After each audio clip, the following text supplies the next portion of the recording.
Hi everyone, welcome back to Stop Loss. It's me Ansar.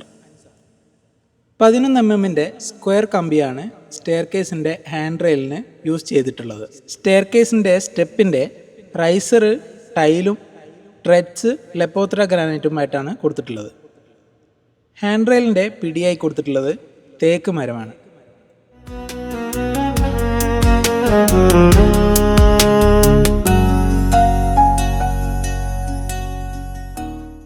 തേക്ക് purchase ചെയ്യുമ്പോൾ ഇതുപോലത്തെ വെള്ളം ഇല്ലാത്തത് നോക്കി വാങ്ങണം. വുഡ് പർച്ചേസ് ചെയ്യുമ്പോൾ ആശാരിയും കൂടെ കൂട്ടുന്നതാണ് നല്ലത്.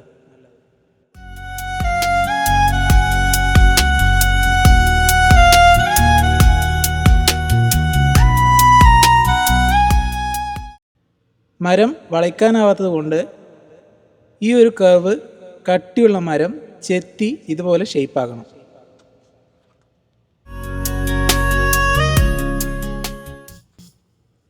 മരത്തിൻ്റെ അടിവശം ഇതുപോലെ കട്ട് ചെയ്ത് വുഡ് ഈ കമ്പിയിൽ ഇറക്കി വെച്ചിരിക്കുകയാണ് ചെയ്തിട്ടുള്ളത്.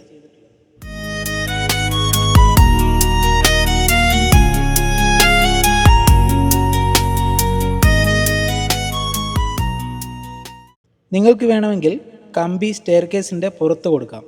അങ്ങനെ കൊടുക്കണമെന്നുണ്ടെങ്കിൽ ഇവിടെ അത്യാവശ്യം ഗ്യാപ്പ് വേണം.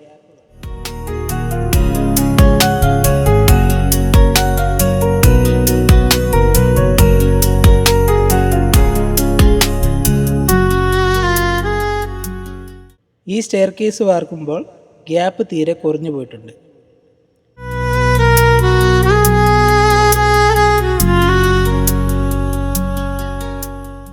ഈ കാണുന്ന പോലെ മരത്തിൻ്റെ അടിവശം കട്ട് ചെയ്തിട്ടാണ് കമ്പിയുടെ മുകളിൽ വെക്കുന്നത്.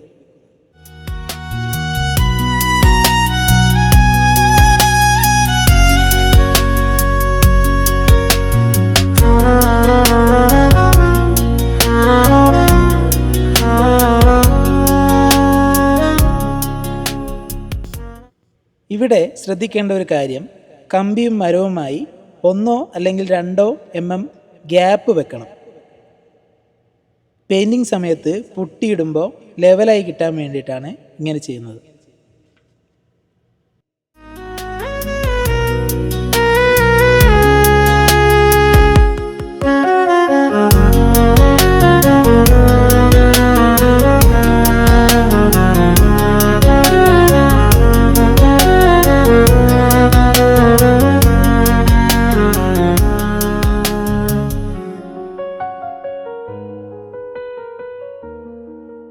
മറ്റൊരു കാര്യം പ്രത്യേകം ശ്രദ്ധിക്കേണ്ടത്, ഇതുപോലെ സ്ക്രൂ ഹോൾ ടാപ്പറിങ് ചെയ്യലാണ്.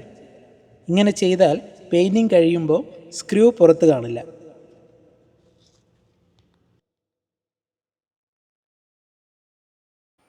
അപ്പോൾ നമ്മുടെ ഹാൻഡ് റെയിലിൻ്റെ വുഡിൻ്റെ പിടീൻ്റെ വർക്ക് കഴിഞ്ഞിട്ടുണ്ട്.